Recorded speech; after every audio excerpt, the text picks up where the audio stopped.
রমজানের ওই রোজার শেষে এলো খুশির ঈদ।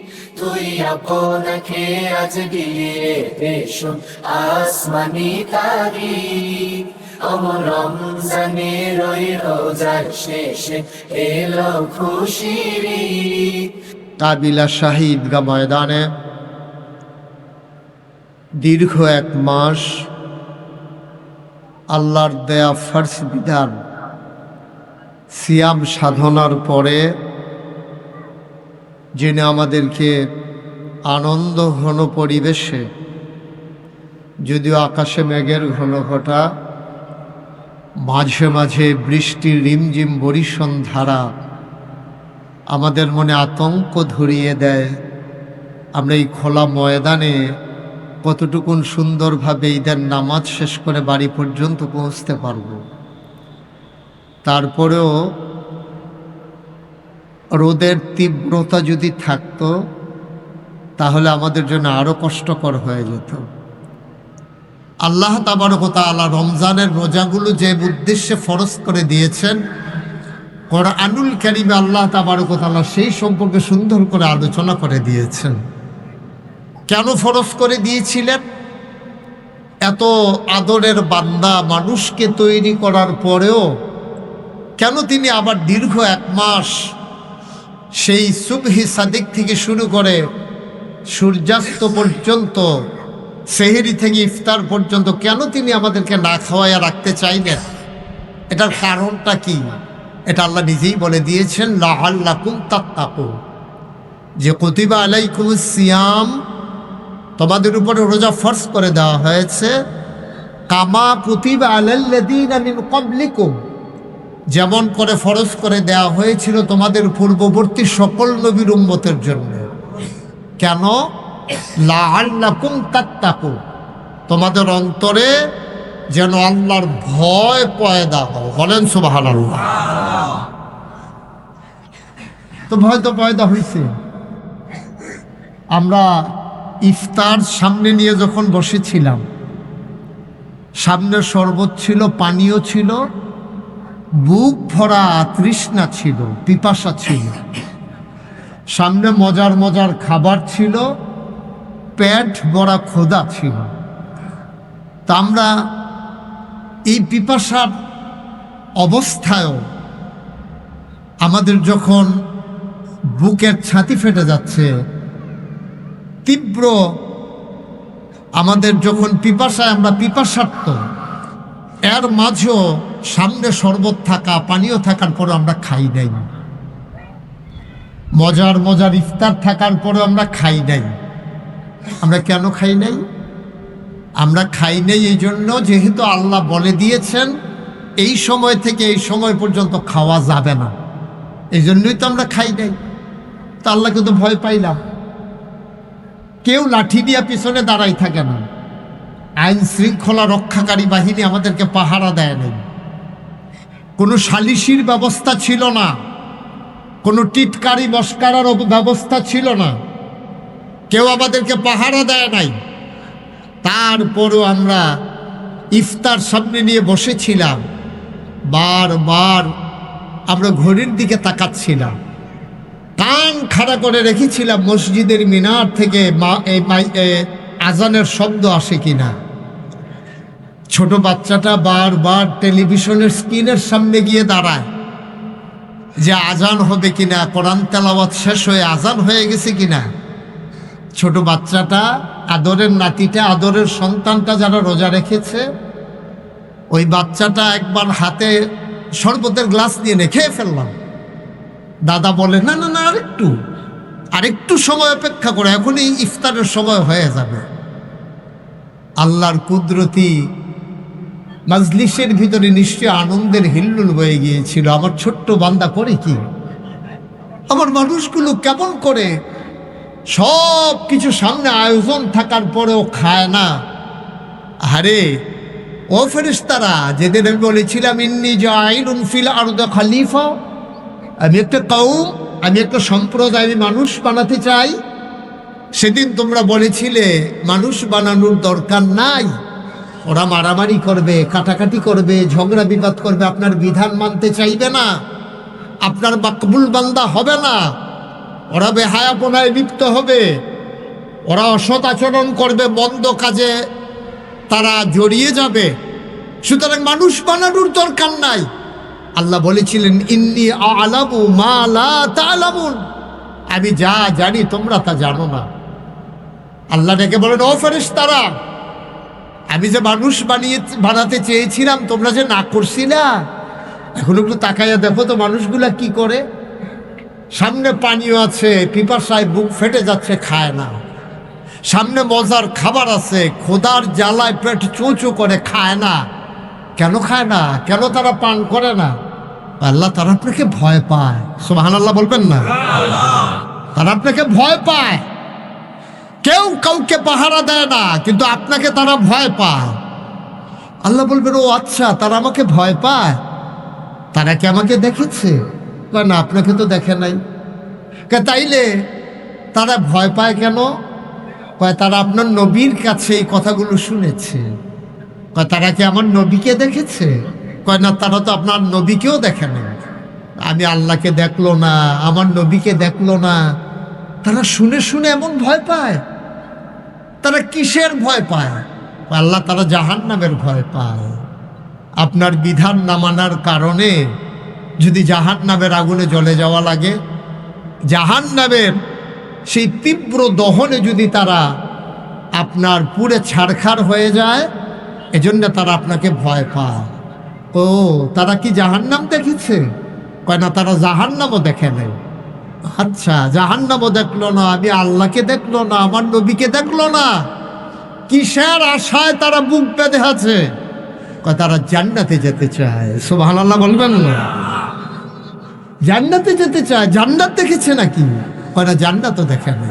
ওলামায়ে কেরামের কাছে শুনেছে, কোরআন হাদিস পড়ে পড়ে শুনেছে, সেই অবিও সুধা পান করবে জান্নাতে, আনন্দের হিল্লোলে অবগাহন করবে জান্নাতে, জান্নাতের মাঝে তারা আনন্দ ঘন দিন কাটাবে, জান্নাতের নাজ নিয়ামত তারা ভোগ করবে, দুনিয়ার সকল ক্লেশ, দুনিয়ার সকল ভেদাভেদ থেকেও দূরে গিয়ে তারা জান্নাতের অবিও সুধা তারা পান করবে, জান্নাতের আনন্দে তারা অবগাহন করবে। এই আশায়, এই প্রত্যাশায় তারা দিন কাটায়। তারা সামনে খাবার থাকার পরেও খায় না, শরবত থাকার পরেও তারা পান করে না। আল্লাহ তাবারক ওয়া তাআলা বলবেন, এবার বলো দেখি, যদি তারা আমি আল্লাহকে দেখতো, সুবহানাল্লাহ বলবেন না? যদি তারা আমার নবীকে দেখতো, যদি তারা জান্নাত দেখতো, জাহান্নাম দেখতো, তারা জাহান্নামের ভয়ে তারা দুনিয়ার সমাজ ত্যাগ করে সব কিছু ফেলে দিয়ে তারা আমি আল্লাহকে ডাকার জন্য একাকী নির্জনে নিভৃতে জঙ্গলে বসে বসে আমি আল্লাহকে শুধু ডাকতো। সুবহানাল্লাহ বলবেন?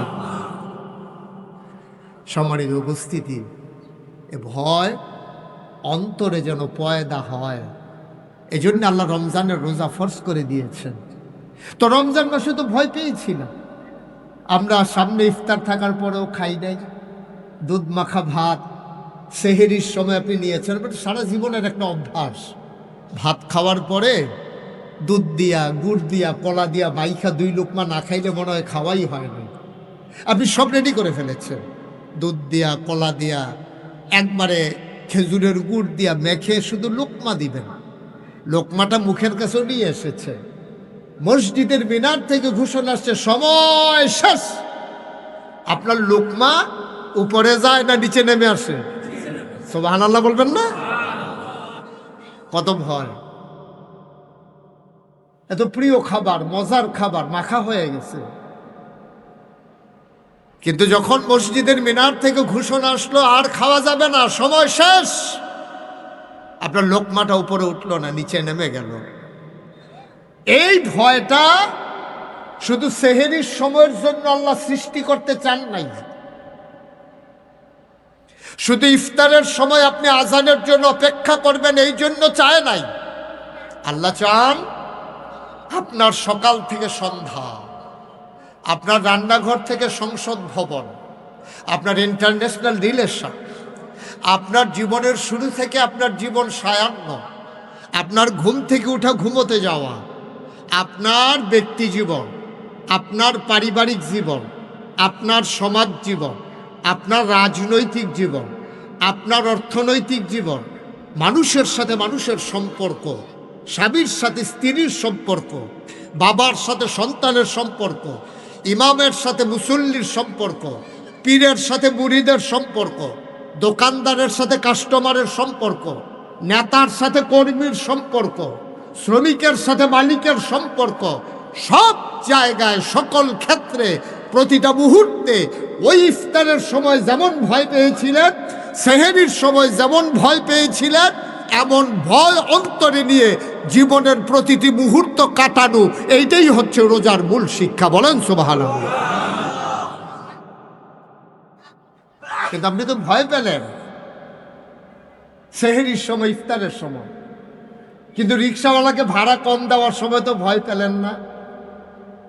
আপনি শ্রমিককে ঠকানোর সময় তো ভয় পেলেন না। আপনি তো জমিনের আইল ঠেলতে ঠেলতে আরেক জমিনে ঢুকে যাওয়ার সময় তো ভয় পেলেন না। আপনি তো ফাইল আটকাইয়া ঘুষ খাইতে আপনি তো ভয় পেলেন না। আপনি জনগণের ভোট নিয়া, জনগণের অধিকার জনগণের কাছে পৌঁছে দেওয়ার ক্ষেত্রে আপনি তো ভয় পেলেন না। আপনি তো নিজের স্বার্থ হাসিল করলেন, আপনি নিজের পরিপূর্ণতা আপনি কি করলেন, নিজের জীবনে নিয়ে আসলেন। আপনি জনগণের খাদেম হয়ে আসলেন, জনগণের উপরে জালেম হিসাবে আপনি আবির্ভূত হলেন। আপনি ছিলেন একরকম, আপনি হয়ে গেলেন আরেক রকম। রমজানে আপনি ছিলেন ভীত সন্ত্রস্ত, ভয়ে কম্পমান একটা মানুষ। রোজার মাস যখন শেষ হলো, আপনি ফজরের নামাজ পড়তেই ভুলে গেলেন। তাইলে এইভাবে যদি আমার 54 বছরের জীবনে আমি মুশতাক ফয়েজি, আমার 54 বছর অতিবাহিত হলো, 54টা রমজান গেল, 54টা ঈদ উল ফিতর গেল, 54টা ঈদ উল আজহা গেল। আমি শরবত নিয়ে বসেছিলাম কত বছর, আপনি আমি খাবার নিয়ে বসেছিলাম কত বছর। আপনি ভয় পেলেন, আপনি খেলেন না। আপনি ভয় পেলেন, আপনি পান করলেন না।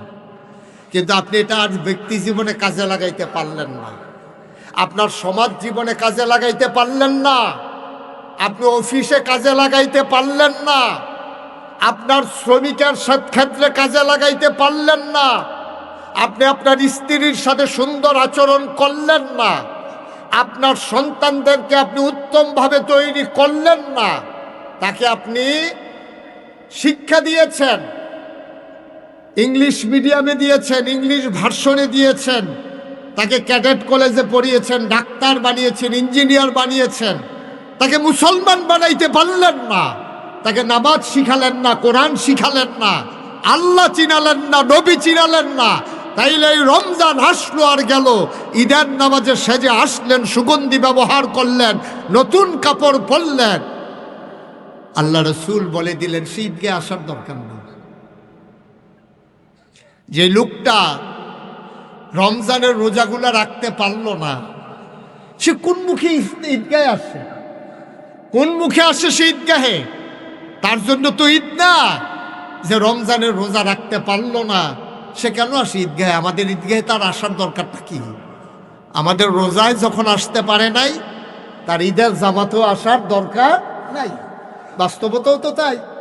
তুমি আমার রোজার সময় রোজা রাখবা না, আমার ইফতারিতে শরীক হবা না, সেহেরিতে থাকবা না, তুমি আমার তাহাজ্জুদে নাই, তুমি আমার তারাবিতে নাই, তাইলে তোমার ঈদগাহে আসারও দরকার নাই।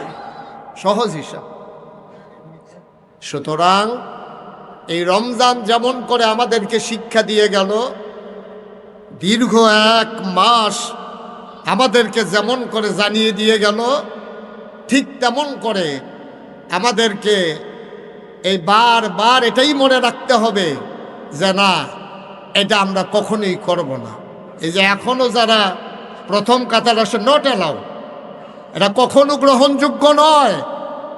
আপনাদের মতো মানুষ এখন আসতে পারেন না ঈদগাহে, আরো আগে আসা দরকার ছিল, মিনিমাম 1 ঘন্টা। বসেন, আরো অনেক আগে আসার দরকার ছিল। বসেন।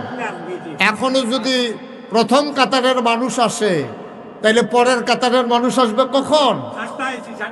হ্যাঁ, শুনলাম তো। সুতরাং আমাদেরকে মনে রাখতে হবে যে আমরা এই ঈদগাহ থেকে, আমি যখন প্রথম এসেছিলাম ঈদগাহ আপনারা যখন নিয়ে এসেছিলেন, আমি তখনই বলেছিলাম এই ঈদগাহ হবে আমাদের জন্য একটা আদর্শ ঈদগাহ। এই ঈদগাহের ভিতরে আমরা সবাই মিলে 1 ঘন্টা সময় আমরা ঈদগাহের জন্য দেব। সবাই মিলে আসবো, কথা শুনবো, নিজেকে শানিত করব, নিজেকে তৈরি করব। বাকি 11টা মাস এই রমজানের শিক্ষা নিজেদের জীবনে কাজে লাগাবো। বন্ধুগণ, আমরা যেমন আনন্দঘন পরিবেশে রওনা করি, হযরত ওমর যখন ইসলামের দ্বিতীয় খলিফা, অর্ধ পৃথিবীর প্রেসিডেন্ট, 31 লক্ষ বর্গমাইল স্থলভাগের তিনি ছিলেন শাসক। গোটা পৃথিবীর অর্ধেকটার প্রেসিডেন্ট ছিলেন ওমর। সবাই ঈদগাহে রওনা করেছে। ওমরের বাড়ির আঙ্গিনা দিয়ে সবাই যখন ঈদগাহে যায়, বাড়ির ভিতরে গুনগুন কান্নার আওয়াজ শোনা যায়। সবাই চমকে উঠলেন, থমকে দাঁড়ালেন, আশ্চর্যান্বিত হয়ে গেলেন। আরে আজব কারবার! ঈদের দিন, আনন্দের দিন, আর খলিফার ঘরে কান্নার আওয়াজ। আজকে কি কান্নার দিন? আজকে তো দুঃখী মানুষের মুখে হাসি ফুটে, আজকে তো মানুষের মনে আনন্দ। আজকে কেন উনি কাঁদেন? লোকজন দেখতে গেলেন, কাঁদতেছেন যিনি, তিনি স্বয়ং আমিরুল মুমিনিন, অর্ধ পৃথিবীর প্রেসিডেন্ট। তিনি কাঁদতেছেন। লোকজন জানতে চাইলেন, ইয়া আমিরুল মুমিনিন, আজকে কি কান্নার দিন? আজকে কি এমন কোনো কষ্ট আপনাকে পেয়ে বসেছে যে আনন্দের দিন আপনার চোখে পানি নিয়ে এসেছে? নিশ্চয়ই আপনার মনে অনেক অব্যক্ত বেদনা আছে, নিশ্চয়ই আপনি কোনো কষ্টে আছেন। আমাদেরকে খুলে বলুন। আমরা যারা সাধারণ মানুষ আছি, আমরা চেষ্টা করি আপনার কষ্টটা দূর করে দেওয়ার জন্যে। তিনি আবার হাউমাউ করে কান্না শুরু করলেন।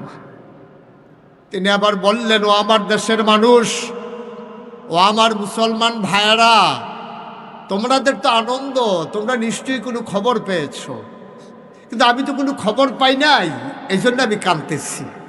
কই কিসের খবর? কই নিশ্চয়ই তোমাদের রোজাগুলা কবুল হইছে, তোমরা এই খবর পাইছো, এই জন্য তোমরা আনন্দ করতেছো। কারণ আল্লাহ রাসূল বলেছেন, মান সামা রমাদানান ঈমানান ওয়া ইহতিসাবান গফিরা লাহু মা তাকাদ্দামা মিন যামবি। যেই ব্যক্তি রমজানের রোজাগুলা ঈমান ইহতিসাবের সাথে থাকবে, আল্লাহ তাবারক ওয়া তাআলা তার জীবনের সমস্ত গুনাহগুলো মাফ করে দেবেন। তো তোমরা তো খবর পাইছো রোজা কবুল হয়েছে, গুনাহ মাফ হয়ে গেছে, এই জন্য হাসতেছো, আনন্দ করতেছো। কিন্তু কষ্টের খবর কি জানো? আমি উমর এখনো খবর পাই নাই। সুবহানাল্লাহ বলবেন না?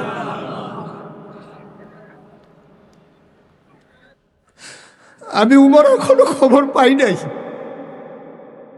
যে আমার রোজাগুলা কবুল হয়েছে কিনা, আমি এখনো খবর পাই নাই। এজন্য আমি কাঁদতেছি। আমি যে আনন্দ করব, আমার কিসের আনন্দ? আমার রোজাগুলো যদি কবুল না হয়, আমার জীবনের গুনাহগুলো যদি মাফ না হয়, আমি যদি এমন একটা সুবর্ণ সুযোগ পাওয়ার পরও আমি কাজে লাগাইতে পারলাম না, আমার জীবন থেকে আবার আমি বাঁচলে আমি হয়তো ঈদ পাবো, রোজা পাবো। আমাদের ভিতরে এখানে কি এমন কেউ নাই যে গত রমজানে আমার ভাই ছিল, আজকে আমার ভাই দুনিয়াতে নাই? এমন আছে না এখানে? আজকে গত রমজানে আমার স্ত্রী ছিল, আজকে আমার স্ত্রী নাই। গত রমজানে যখন আমি রওনা করেছিলাম, বলছিল, এটা আপনি কি পাঞ্জাবি পরছেন? আরো সুন্দর দেখে একটা পাঞ্জাবি পরেন। সেলেনা নতুন পাঞ্জাবি পরছে, বানাইছে। হেসে হেসে বলেছিলেন, আর কিসের নতুন পাঞ্জাবি, বাঁচবো কয় বছর, বুড়া মানুষ। স্ত্রী বলেছে, ঈদের দিন কি বুড়া জোয়ান আছে নাকি? কতভাবে আপনাকে উৎসাহিত করেছে। আতরের শিশিটা বের করে দিয়েছি, বুঝছি এখানে আতর আছে, আতর দেন। আজকে যখন আপনি রওনা করছেন, এই কথা বলার মানুষটা যে হারিয়ে গেল, আগামী বছর যে আপনি হারিয়ে যাবেন না, এই গ্যারান্টি আপনাকে কে দিয়ে দিল? কে দিল আপনাকে এই গ্যারান্টি যে আগামী বছর আপনি হারিয়ে যাবেন না? আপনার সাথের মানুষটা হারিয়ে গেল, আপনার জীবন সঙ্গিনী হারিয়ে গেল, আপনার আপন ভাইটা হারিয়ে গেল, আপনার পাড়া প্রতিবেশী হারিয়ে গেল। আগামী বছর যদি আমি মুশতাক ফয়েজে হারিয়ে যাই, আগামী বছর যদি আমাদের যারা মানুষজন আছেন, আমার সামনে যারা বসে আছেন, আমি খবর পাবো এই মানুষটা আর নাই, এটা বোধহয় হওয়ার কোনো সম্ভাবনা নাই, না? সম্ভাবনা আছে নাকি নাই? এটা হওয়ার সম্ভাবনাই উজ্জ্বল, কথা বলি, এটা হওয়ার সম্ভাবনাই বেশি, এটা হবে, এটাই বাস্তবতা। তাইলে আপনি কোন আশায় দিন কাটাইতেছেন, কিভাবে সময় কাটাইতেছেন? আমি যেহেতু বছরের 2 দিনের জন্য আপনাদের সাথে দেখা হয়, আবার হজের কারণে তো হজে চলে গেলে তো একবার দেখাও হয় না। আমি আসছি, আমার লম্বা সফর ছিল রমজানে। আমি সৌদি আরবে Makkah Mukarramah, Madinah Munawwarah, Jeddah, Taif, Atef, Jubail, Dammam, Riyadh, 8টা শহরে আমি সফর করেছি রমজানে। মালয়েশিয়া যাওয়ার কথা ছিল 3 তারিখে, যুদ্ধের কারণে ফ্লাইট ক্যান্সেল, যাওয়া লাগছে 9 তারিখে। আমি তারপরে 17 তারিখে দেশে এসেছি। ওরা আমার জন্য বিশাল একটা ঈদের জামাতের ব্যবস্থা করে ফেলছে, যে হুজুর আপনি ঈদ করেন, আমরা আপনার সাথে ঈদের নামাজ পড়ব। আমি বললাম, তো আমি মালয়েশিয়াতে যদি ঈদের নামাজ পড়াই, আমার যারা আছে ওদেরকে নিয়ে কে নামাজ পড়বে? আমি তাড়াতাড়ি করে 17 তারিখে আমি ফ্লাইট নিয়ে আমি আল্লাহর খাস মেহরবানি চলে এসেছি।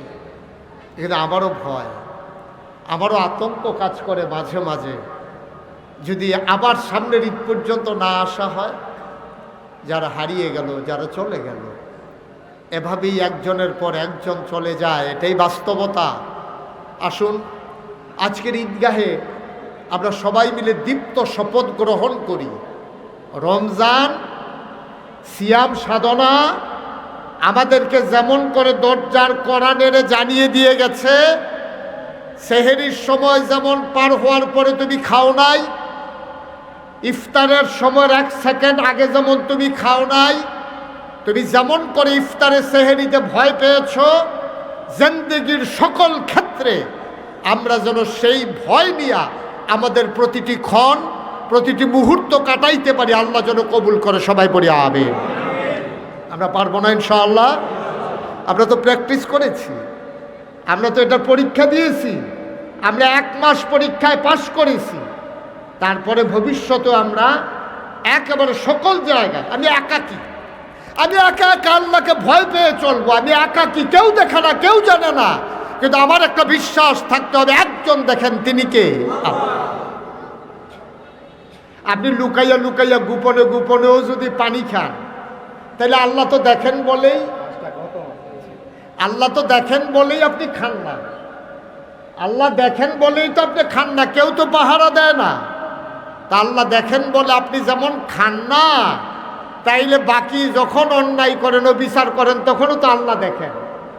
তাইলে আমরা যদি এই অন্তরে ভয় রাখতে হয়, তাহলে 3টা জিনিস লাগবে আমাদের। সবাই মনোযোগ, একেবারে গভীর মনোযোগ দিয়ে শোনেন। আপনি এখনো তো মরে যান নাই, এখনো জীবিত আছেন। এই 3টা জীবন, একটু জায়গা ফাঁকা রাখেন। এই মানুষজন 3টা জিনিস যদি তাদের অন্তরে থাকে, তাইলে আল্লাহ তাবারক ওয়া তাআলা, ঠিক এই 3টা জিনিস আপনার অন্তরে থাকতে হবে। আপনি যদি একজন ভালো ইমানদার মুমিন মুসলমান হইতে চান, একটু খেয়াল, 3টা জিনিস মনে রাখতে হবে। মানুষ 3টা কাজ করে, খুব খেয়াল করেন। একটা হলো কথা বলে, কাজে পরিণত করে, অন্তরে ভাবি। তাইলে আপনি যখন কথা বলেন তখন কেউ জানুক আর না জানুক, কেউ শুনুক আর না শুনুক, একজন শুনেন, তিনি কে? আচ্ছা, তাহলে আপনি যদি প্রতিটা কথা বলার সময় চিন্তা করেন আমি ভালো কথা বললেও তিনি শুনেন, আমি খারাপ কথা বললেও তিনি শুনেন। সুতরাং ভালোর জন্য যেমন পুরস্কার, খারাপের জন্য তেমন তিরস্কার। সুতরাং কথা বলার ক্ষেত্রে আমি খুব মেপে মেপে বুঝে শুনে আমি কথা বলবো ইনশাআল্লাহ। 2 নম্বরে আপনি লুকাইয়া করেন আর দেখাইয়া করেন। মানুষ দেখুক আর না দেখুক, একজন দেখেন, তিনি কে?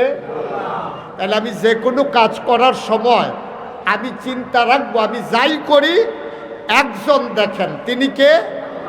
তাইলে আমি কথা বলার ক্ষেত্রে চিন্তা করব তিনি শুনেন, আমি কাজ করার সময় চিন্তা করব তিনি দেখেন। আর আমি যখন ভাবি অন্তরে, মনে করেন আপনি ভাবতেছেন ঈদগাতে গিয়াই ওই যে যাইতে দেখছিলাম একটা গাছে পেঁপে ফাইকা রয়েছে, কার গাছ দরকার নেই, আইতে দেখে আসতেন আপনি গাছে ফপকটা ফাইকা রয়েছে, আর আপনি মনে মনে চিন্তা করতেছেন আল্লাহ আল্লাহ করে থাকলে সারে, যাওয়া পর্যন্ত থাকলে সারে, কাম লাগলে একটু পরে যায়, সবাই যখন গিয়া সারবো একলা একলা যায়, চতুর্দিকে চাইয়া গাছ পাক না ফেফে কবে দইটা খাই না। এই যে ভাবতেছেন ঈদগাতে বৈশা বৈশা ভাবতেছেন, এই ভাবনাটা কেউ জানে না, আমিও জানি না, আপনিও জানে না, পাশের মানুষও জানে না, কিন্তু একজন জানে, তিনি কে? আল্লাহ। তাইলে ভাবনায়, কাজে, কথায়, সব জায়গায় যার ক্ষমতা তিনি কে? আল্লাহ। তাইলে আমি কথা বলার সময় চিন্তা করবো আল্লাহ শুনেন, কাজ করার সময় চিন্তা করবো আল্লাহ দেখেন, ভাবার সময় চিন্তা করবো আল্লাহ জানেন। তাইলে এই চিন্তা আর কেয়ামতের বিচার করবে, কেয়ামতের ময়দানে বিচার করবে নাগাইশের বিশ্বাস, আমার কথা কেন, নাগাইশের বিশ্বাস হুজুর বিচার করবে, আমাদের এই জয়নাল আব্দুল কন্ট্রাক্টর সাহেব চেয়ারম্যান সাহেব বিচার করবে, আমাদের এই চেয়ারম্যান সাহেব বিচার করবে, কে করবে? তো যেই আল্লাহ বিচার করবে তিনি নিজেই শুনে, যে আল্লাহ বিচার করবে তিনি নিজেই দেখে, যেই আল্লাহ বিচার করবে তিনি নিজেই জানে, তার সমস্যা কি? সুতরাং আল্লাহ তাবারক ওয়া তাআলা আমাদেরকে যেন কবুল করে, সবাই পড়ি আমিন।